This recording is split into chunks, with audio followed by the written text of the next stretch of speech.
You might imagine Tennessee as rolling hills dotted with friendly farms, fiddle music drifting over hilltops, and barbecue smoke curling into sunlit skies. But beneath that familiar veneer lies a land studded with enigmas so strange that they shatter our expectations of what history can, and cannot, tell us. You've come here expecting bluegrass and gentle rivers, yet you'll soon find massive stone structures whose builders left no inscriptions, vast alignments in the forest that baffle archaeologists, and legends of giants whose footprints span hollowed-out caves. By the end of our journey together, you'll confront questions science still can't answer, and maybe even wonder if the past is far more mysterious than every textbook ever hinted. Imagine walking into an Appalachian valley at dawn, mist clinging to the fields like a guardian of secrets, and stumbling on an enormous stone circle that curves across the landscape as if to frame the horizon itself. You'll see petroglyphs whose patterns seem to shift when you blink, and you'll hear tales of vanished tribes said to have traversed boundless trade routes linking the Great Lakes to the Gulf Coast. Tennessee's ancient footprints are everywhere: towering mounds, megalithic walls, cliffside carvings, but none fit neatly into the neat categories of history. We'll peel back layers of sediment and legend, examining ruins up close, sifting through radiocarbon dates, and weighing competing hypotheses. And still, for all the data, many questions remain. Today, you and I will embark on a cinematic journey across woodlands and riverbanks, into forgotten valleys and atop bluff-edged plateaus. Picture yourself shivering in the pre-dawn chill as you step through ferns that whisper of beings long gone. Think of the thrill when you brush moss from an impossible stone pillar and see the faint outline of symbols no one has decoded.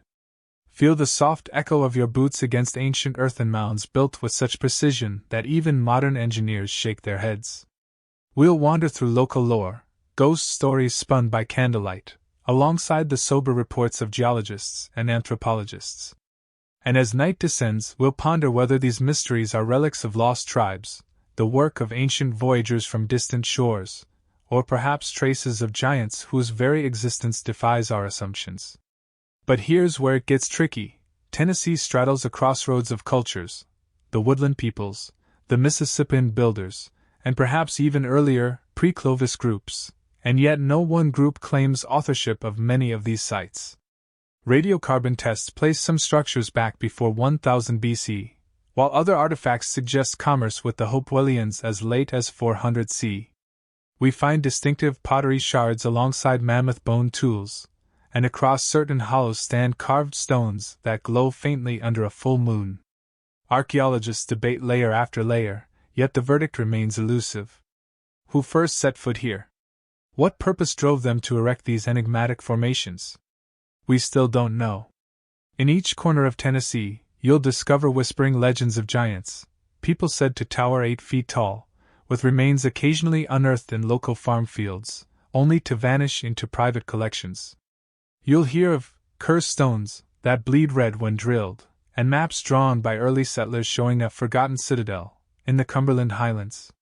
You'll trace ancient trade routes evidenced by shell beads from the coast, copper from the Great Lakes, and mica from Appalachian veins. Still, for all the evidence of bustling cultures, why did they abruptly abandon these places?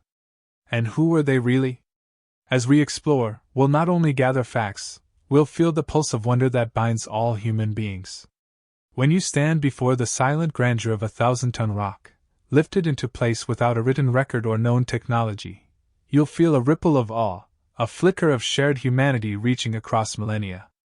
You and I will question accepted narratives, entertain theories of lost voyagers from distant continents, and glimpse the tantalizing possibility of connections we have yet to understand.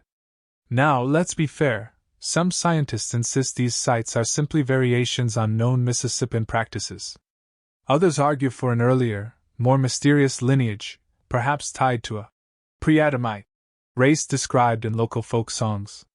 We'll present both sides and then step back into the shadows to see what still remains hidden.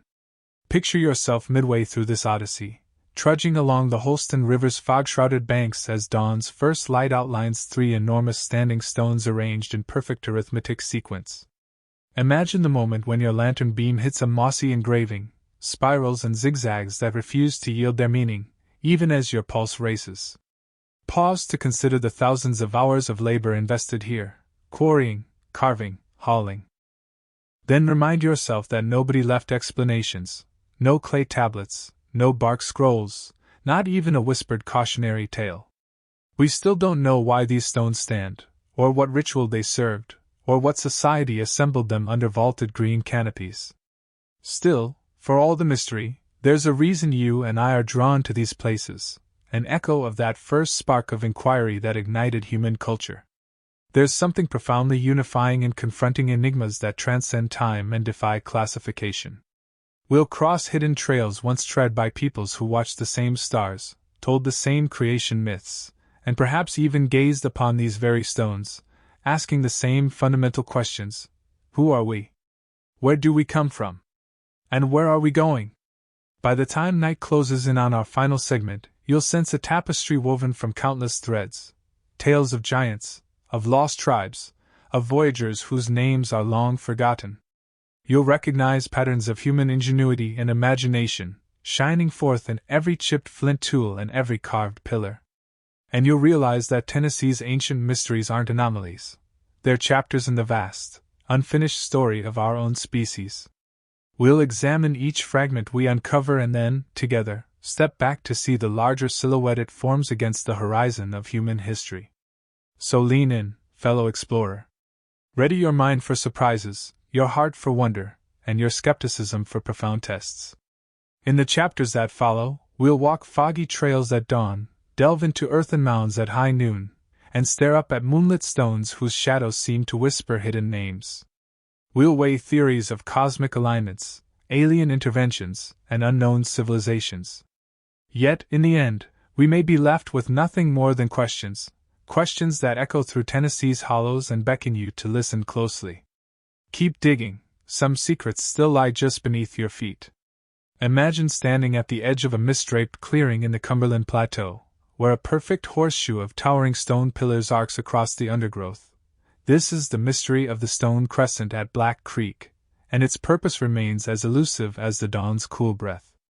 Near the confluence of two tributaries, these 8-foot-tall monoliths rise from the forest floor, each weighing several tons, arranged in a sweeping curve that seems calculated to frame the rising sun on the summer solstice.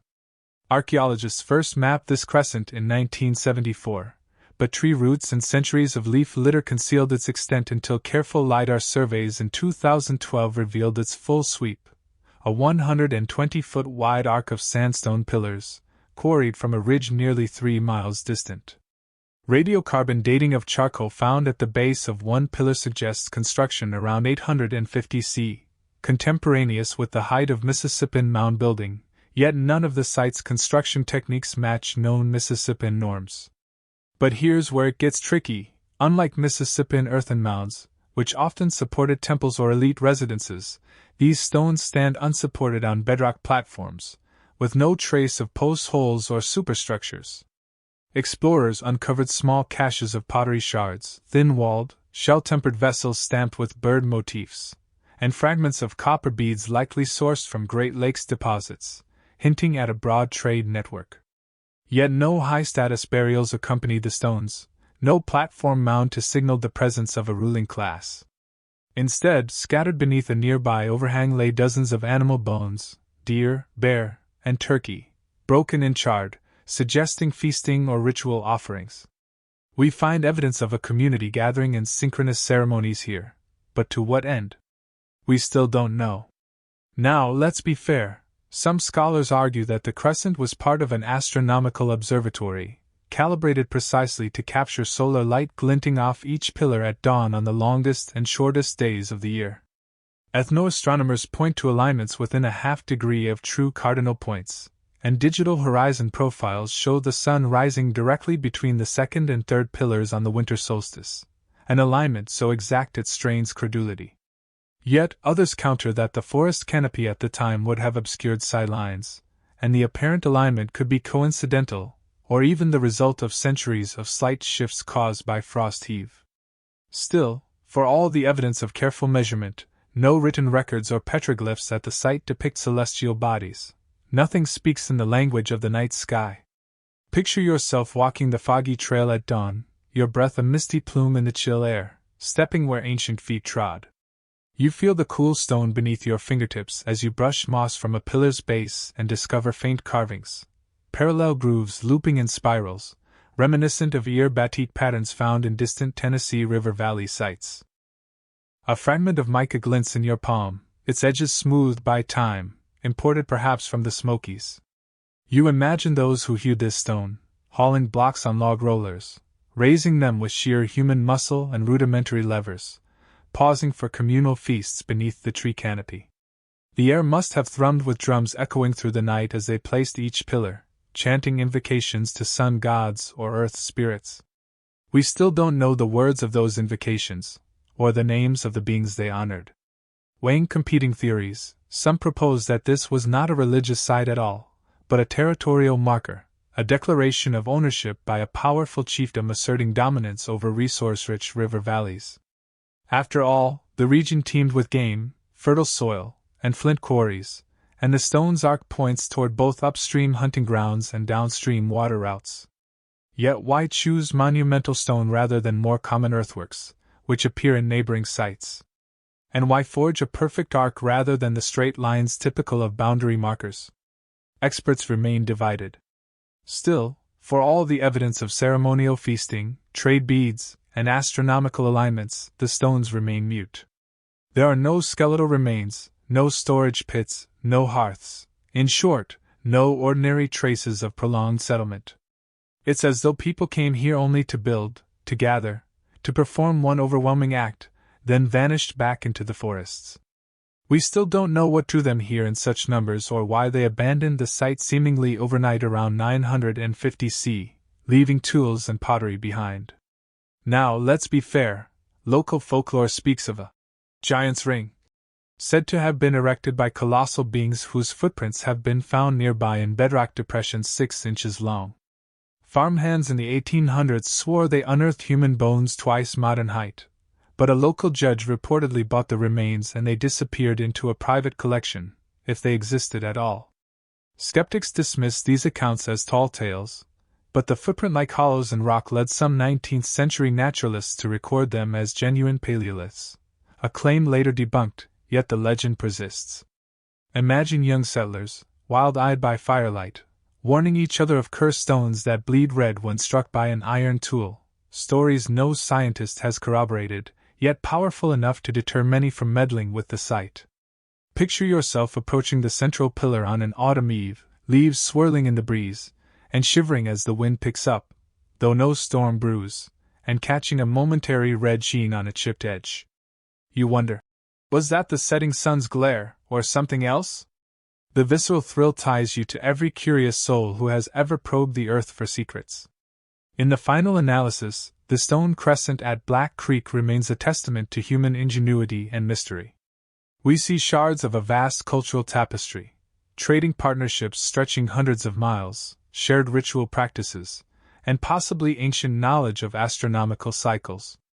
Yet many fundamental questions endure. Why erect stones instead of earth? Why perfect arcs instead of lines? Who were these people, and what cosmic or terrestrial forces guided their hands? As you trace the curve of these pillars, you become part of an unbroken chain of inquiry stretching back over 11 centuries. And in that chain, there is something hauntingly beautiful, our perpetual drive to seek meaning in the stones and shadows of the world around us. We still don't know.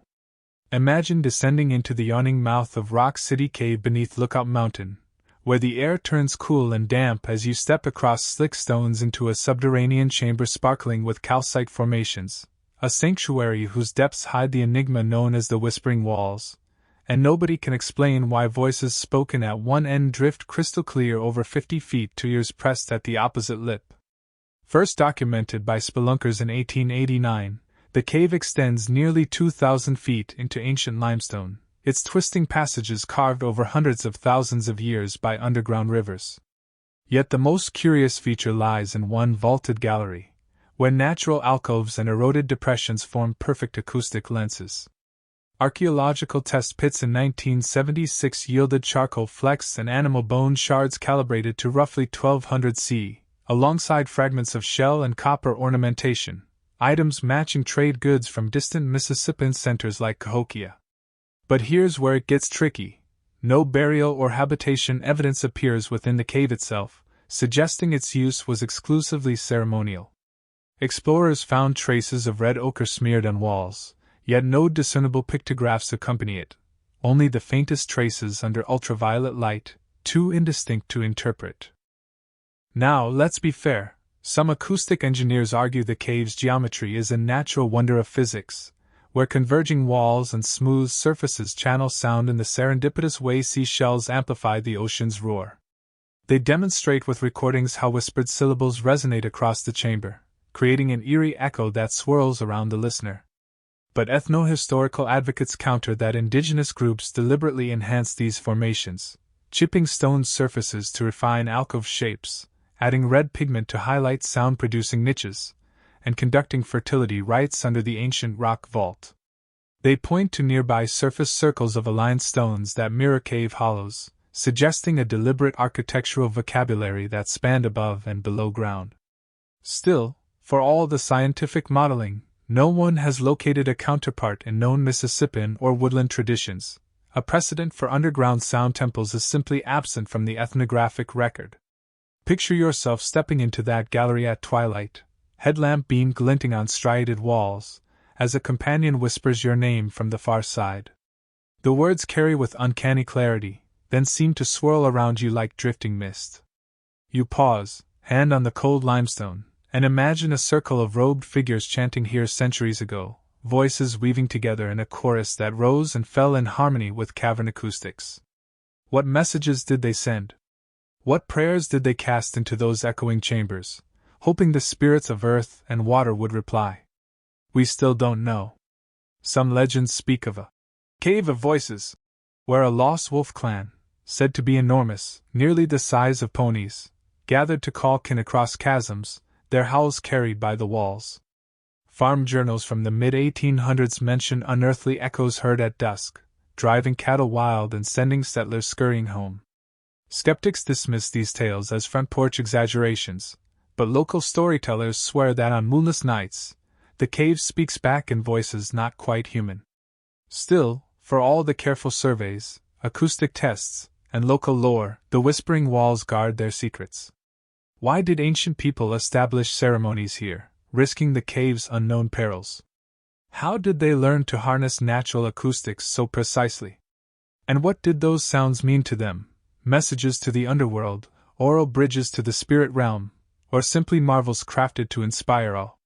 We still don't know, and until someone deciphers the mute inscriptions hidden in the rock's darkest folds, the cave's true purpose will echo unanswered through the ages.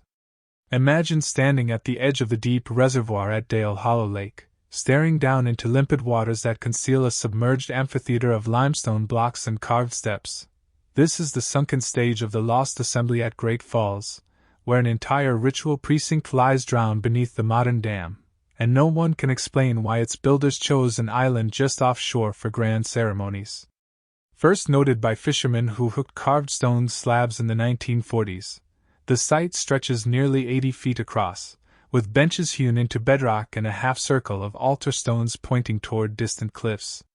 Pre-dam photographs from 1910 show hikers scrambling over exposed rows of blocks when the river ran low, and in those images you can see faint cup marks and spiral carvings whose designs mirror sites in the Tennessee River Valley yet defy exact matches to any known culture. Archaeologists diving here in the 1970s recorded radiocarbon dates from wood fragments in silt layers that place construction between 300 and 500 CE, coexisting with late woodland communities upstream, yet demonstrating a level of stonework sophistication otherwise unseen until the Mississippian horizon. Divers recovered soapstone bowl fragments and copper spangles thought to be imported via riverine trade networks, plus a handful of polished greenstone spear points made from Appalachian deposits. But strangely, no human remains or domestic refuse turned up, and sediment cores reveal a sudden abandonment just a century after the site's construction, as if its purpose was fulfilled and then forever sealed by the rising waters of time. We still don't know whether this was a political council ground, a healing sanctuary, or an orchestration of sound and water under moonlight. Now, let's be fair, Some scholars assert that Great Falls' sunken stage was part of a seasonal gathering, a neutral territory where disparate clans laid down arms to engage in diplomacy, trade fairs, and marriage alliances. They point to the platform's acoustics. When the wind blows just right, the surface hums like a lowered stringed instrument, amplifying drumming ceremonies. Yet others propose a more esoteric function, a waterborne oracle site where shamans invoked visions and myths rising off the rapids below. Folklore collected in the 19th century whispers of water ladies, who sang to drowned heroes, their calls carried upstream through hidden grottos. But so far, no pictographs survive underwater, and sonar imaging only hints at faint patterns. Picture yourself slipping beneath the surface at dawn, bubbles rising in silver beads as you swim toward the half-circle of submerged seats. Your fingertips trace the carved spirals as pale sunlight refracts through the water, casting dancing symbols on the silted floor. You can almost hear phantom drums, your ears filled with the muted thrum of submerged rock. What chants did they intone here? Prayers for flood control, pleas to river gods, or songs to honor a vanished lineage? We still don't know. Some local lore even speaks of giants who once convened in council here, their massive threads of cloth draping the stones like banners. Early settlers claimed to find woolen scraps and bronze fibulae intermingled with flint shards, an odd combination suggestive of old world influence, yet dismissed for lack of corroborating evidence. Still, the melange of materials, shell, copper, soapstone, greenstone, demonstrates a network of exchange both vast and varied. In the end, the sunken stage of Great Falls remains a haunting testament to choices lost beneath a reservoir's glassy calm. We can chart its outlines on old survey maps and dive its hidden rows of stone, yet we cannot decipher the true purpose that drove ancient hands to sculpt public performance space in the middle of a roaring river. We still don't know why they built it, how they used it, or what dreams they chased in those halves. Imagine cresting the ragged bluffs above the Clinch River at twilight and spotting, etched into the sheer limestone face, a series of colossal steps, each riser carved nearly 3 feet high, each tread wide enough for 2 people to stand shoulder to shoulder. This is the enigma known as the Giant's Ascent at Sunset Point, a staircase to nowhere hewn into solid rock, and nobody can explain why ancient hands labored here to carve upward into an abrupt cliff without any discernible summit landing. Local lore first recorded the steps in 1823, when survey crews mapping the newly opened frontier stumbled upon them and scratched crude maps into their field journals. But it wasn't until detailed archaeological mapping in 1998, using 3D laser scanners and photogrammetry, that researchers confirmed there are precisely 17 steps, extending up the cliff for nearly 30 feet before terminating mid-wall at a sheer overhang. Excavation of a small ledge at the base in 2005 yielded charcoal fragments and burned nutshells, radiocarbon dated to around 450 C, placing construction squarely in the late Woodland period, centuries before the rise of the Mississippian culture that built the famous mound towns along the Tennessee River. Yet the craftsmanship of the cuts is astonishing. Each step bears the faint grooves of stone adzes, smoothed afterward by abrasive grit to a finish so precise that, in certain lighting, the edges catch the dying sun like polished marble. Nearby, explorers found a scattering of mica flakes and a single, polished chert blade the size of a hand, evidence, perhaps, of ritual deposits made at the foot of the stairs. Still, there's no hearth, no habitation structure, no debris piles that would mark the steady trampling of daily comings and goings. The steps stand as a monumental question in stone. Why carve a path up a blank wall? Now, let's be fair. Some architectural historians propose the Giant's Ascent was part of a pilgrimage ritual. They suggest that worshippers, perhaps clad in ceremonial garb, ascended step by step in solemn procession, each tier representing a stage of spiritual ascent, culminating in prayers offered at the overhang, which juts outward like a natural altar. Ethnographers note parallels in certain South American cliff shrines, where stairways led to ledges used for sacrificial offerings or celestial observations. And indeed, from the overhang you can glimpse miles of serpentine river valley carved by the Clinch, the horizon framed by the distant Cumberland Plateau. But here's where it gets tricky. No carved basin or offering pit exists at the top, no trace of a cairn or shrine remains. The summit ledge is scarcely large enough to hold a single person standing, let alone a gathering of pilgrims. Others, taking an engineer's vantage, argue the ascent functioned as an astronomical marker, each of the 17 steps corresponding to a lunar cycle, or to prime numerals significant in woodland cosmology. Digital horizon modeling shows that, on equinox mornings, the rising sun aligns almost perfectly with the fourth step's edge, casting a narrow beam of light down to the base, like a celestial pointer. But critics note the effect depends on minute shifts in the observer's position, and repetition of the alignment occurs only once every 25 years, making it an impractical calendar for everyday use. Moreover, the absence of petroglyphs or pictographs depicting sunrises or lunar crescents makes the archaeoastronomical reading speculative at best. Picture yourself at daybreak, standing at the foot where the air is cool and birdsong drifts along the river's mist. You place your hand on the first step, feeling the smooth quarry marks, worn nearly slick by 2 millennia of rain and wind, and pause, heart racing with the thought of ascending. Step by step, you climb, muscles straining as you reach the 6th riser, turning to glimpse the broad valley opening below. Each step feels heavier than the last, and by the 12th you hear your own breath echo off the limestone. Then you arrive at the overhang, pressing your cheek against the rock, and for a moment the world seems to hold its breath with you. What chants rose from this platform? What visions did the pilgrims seek in the expanse of sky and river before them? We still don't know. Now, let's be fair, skeptics insist the giant's ascent is nothing more than a boundary marker, an ostentatious display of power by a chieftain who wanted to announce dominion over the river bend below. They point to nearby bluff-edge earthworks, enclosing palisade villages where archaeologists have found evidence of high-status dwellings, and posit that the steps were carved by conscripted labor as a monument visible from miles away, a landmark for travelers ascending the valley. But why choose such an arduous, impractical form? And why place it on a cliff face accessible only by scrambling up rooted ledges or scaling trees? No one has found a trail or post-hole sequence leading to the base, suggesting it wasn't intended for mass processions at all. Local folklorists spin it another way, weaving tales of a lost tribe of sky giants, whose feats of strength and stonecraft were unmatched. They tell of a leader called Thunderbird, who challenged the clan to fashion a stairway for the sky spirits, so they might descend and bless the people with thunder and rain. Farm diaries from the 19th century speak of small stone carvings of avian figures, now lost, found scattered around the site, and settlers' notes mention that the wind whistling through the steps on stormy nights sounded like wings beating against the rock. No museum holds these carvings today, and no definitive record survives, but the legend persists, of gods stepping down in stone and vanishing again into the clouds. Still, for all the debate over ritual, astronomy, and political display, the giant's ascent retreats from our grasp the moment we attempt to name its purpose. We can measure its angles in precise degrees, catalog its tool marks in fine detail, and map its lines with the most advanced 3D scanners, and yet the why remains as remote as the summit ledge itself.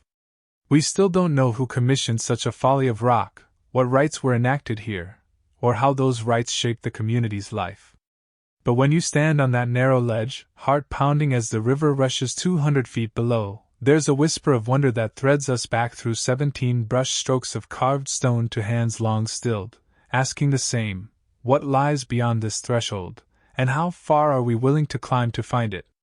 Imagine trekking through the dense hardwoods of the Sequatchie Valley at first light, mist hovering in the lowlands like a silken veil, until you round a bend and come upon a vast, flat sandstone outcrop etched with concentric circles and radiating lines that stretch across its surface like the spokes of a cosmic wheel.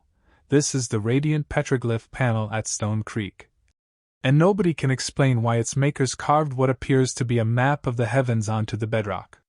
First noted in 1952 by a hunting party, the panel measures nearly 20 feet across, its central disc spanning 8 feet in diameter, surrounded by 19 smaller circles and a network of 26 grooves linking each to the core motif.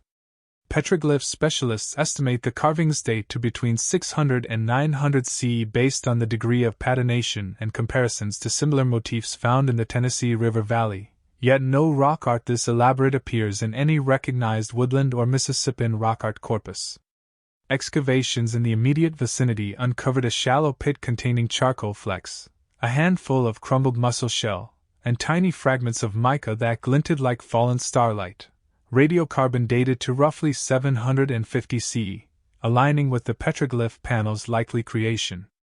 No domestic debris lay nearby, no broken pottery, no stone tools. Instead, survey teams found clusters of fire-cracked rocks, suggesting ephemeral fires, perhaps ritual offerings, rather than long-term habitation. Geochemical analysis of the mica flakes traced their origins to a high-altitude deposit over 100 miles to the east, implying a lengthy pilgrimage or trade route that brought specialized ritual materials to this precise point. Yet the petroglyph's form, an eightfold radial design, echoes nothing in the known iconography of lateral woodland ceramics or Mississippian shell gorgets. We still don't know what cosmic event or spiritual doctrine inspired such a grand carving. Now, let's be fair, archaeoastronomers champion an interpretation of the petroglyph as a star chart, mapping the sun's path at solstices and equinoxes, aligning with prominent constellations rising on the eastern horizon when viewed from the center. Digital horizon modeling shows that, on the summer solstice, the sun's first rays slip through a natural notch in the cliffs exactly along one of the carved grooves, illuminating a remote circle on the panel's edge for mere seconds before vanishing behind a tree crown. Proponents argue that tribal priest astronomers used the outcrop as a sky observatory, scheduling ceremonies when light and stone converged in celestial harmony. Skeptics counter that such alignment could be the fortunate result of carving on a sloping surface shaped by erosion, and without any accompanying inscriptions or images of celestial bodies, the star chart hypothesis remains speculative. Still, for all the digital models and light simulations, the petroglyph's true purpose remains as obscured as the morning sun behind dense canopy. Picture yourself stepping barefoot onto the cool sandstone just before dawn, tracing the spiral grooves with your fingertip until you find the one that points toward the notch in the cliff. You stand with the panel at your feet and the valley opening before you, heart pounding as the air brightens to pale gold. A hush falls, broken only by distant birdsong and the faint crackle of twigs underfoot. You sense the reverence the carvers must have felt, their breaths mingling with your own, as they etched each groove with stone chisels, pausing to watch the sky and judge the exact moment to carve the next link in their cosmic diagram. We still don't know the names they gave to those stars, or the stories they told of the sky's grand wheel. Some folklorists recall a moonlit council, tradition in Sequatchie oral histories, elders said to gather at night on a sacred rock to chart the moon's wanderings, guiding planting cycles and communal feasts. But no ethnographic records describe such practices explicitly, and colonial era chronicles make only passing mention of rock art sites, typically dismissing them as natural ventifacts. In the 1920s, an itinerant preacher claimed the petroglyph was the work of pagan sky worshippers. Yet he left no detailed notes, and his sermons conflated multiple sites across 3 states. The radiant panel's authenticity was briefly doubted until thorough dating in the 1960s confirmed its ancient origin. Still, for all the theories of sky maps and lunar lodges, the radiant petroglyph panel at Stone Creek remains mute. We can simulate sunlight across its grooves, catalog its motif in painstaking detail, and situate it within trade networks spanning hundreds of miles, but we cannot read its language of stone. We still don't know whether those concentric circles signify seasons, deities, clan territories, or pathways of the soul. And so, as the valley brightens around you and you step back from the carved wheel, its lines seem to shimmer with untold meaning, beckoning explorers to return, to angle light and shadow once more in search of revelation. We still don't know. Imagine standing on the banks of the Duck River at sunrise, where a low-lying ridge rises above the mist like a sleeping giant, its grassy ramparts revealing the outline of 3 massive earthen mounds arranged in a rough triangle. This is Mound Ridge Enigma at Cypress Bluff. And no one can explain why its architects built ceremonial platforms atop a floodplain that even modern engineers would deem ill-suited for monumental construction. First surveyed by antiquarians in 1895, the site comprises one central mound nearly 30 feet tall and 2 smaller flanking mounds, each connected by shallow causeways visible only in LiDAR data until recent drone imaging laid bare the full layout, a triangular court, over 200 feet across. Test pits in the 1920s found shell-tempered pottery shards, stone plow hoes, and fragments of platform pipes carved with swirling designs, but it was the radiocarbon dates, spanning 200 BC to 100 C, that sent chills through Tennessee archaeology, predating the classic woodland mound phases by centuries. Now, let's be fair, these mounds share characteristics with the Adena culture of the Ohio Valley, conical burial mounds and circular embankments.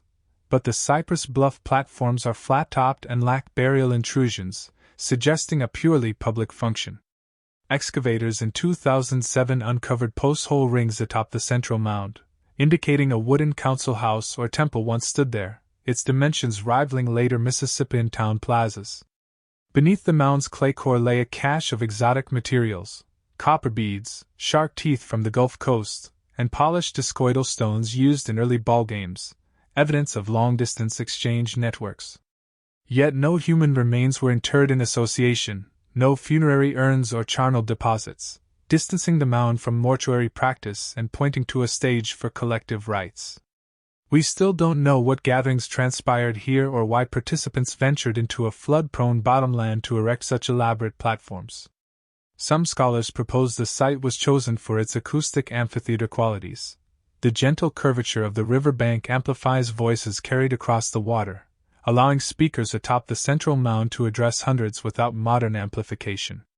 Experimental reconstructions of council ceremonies produce remarkable clarity within the court, yet critics warn that the reconstructed wooden structure remains hypothetical, and acoustics alone cannot account for the site's intense labor investment. Others argue Cypress Bluff was a pilgrimage terminus, a point where riverine traders from the Gulf Coast, upland hunters from the Cumberland Plateau, and agricultural communities from the Nashville Basin converged for seasonal festivals. They point to shell-gorget fragments inscribed with dancing figures found in borrow pits, evocative of ritual masks used in worldview enactments. But why would disparate groups choose this low-lying swampy ridge, especially when higher, drier ground lay mere miles away? The strategic choice defies practical logic. Picture yourself walking the narrow causeway at dawn, dew glistening on grasses that billow like waves under your feet, ascending the gentle ramp of the southern mound. The morning light warms the clay terraces beneath your palm until they feel almost alive, soft and yielding, as though imbued with ancestral breath. You ascend to the flat summit and turn, gazing across the court toward the other two mounds, their silhouettes cutting into the pale sky.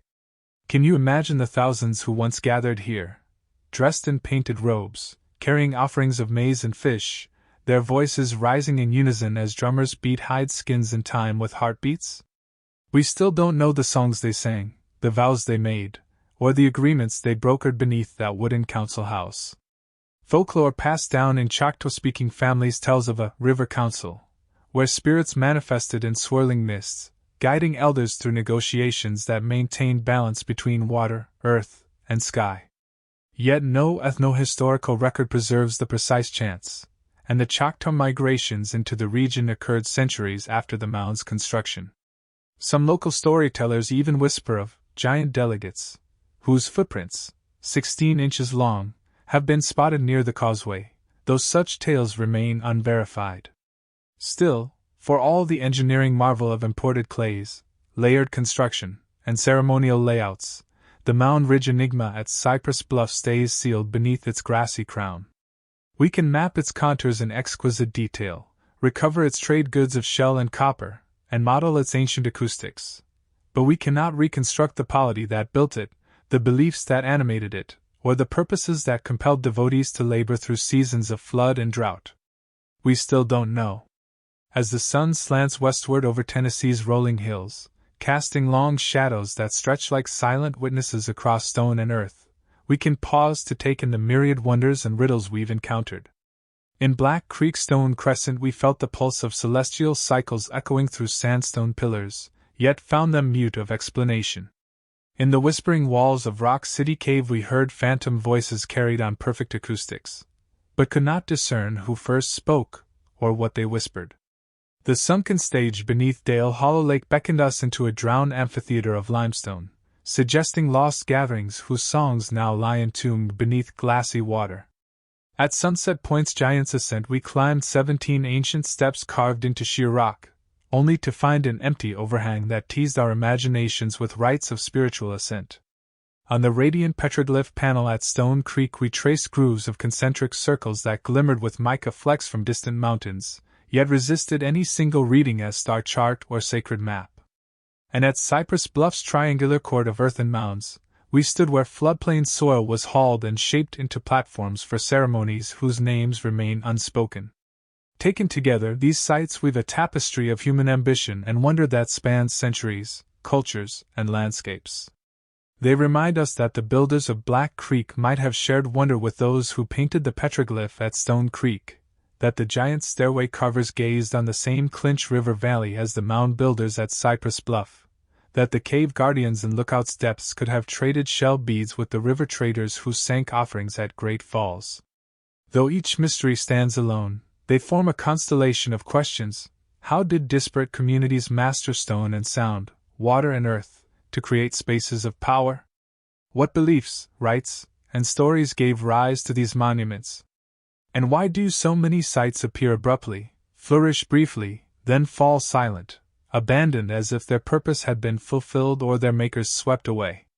We're left in awe of the engineering know-how evident in each location, the precision of solar alignments accurate to a fraction of a degree, the deft carving of limestone steps whose edges gleam like polished marble, the delicate grooves etched in bedrock that still catch the dawn's chill light, the earth-moving feats of hauling tons of clay and stone on floodplain soil.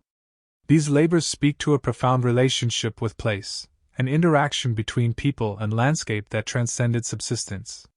Here, gathering wasn't merely for food or trade, but for ceremonial convergence, astronomical observance, political negotiation, and spiritual communion.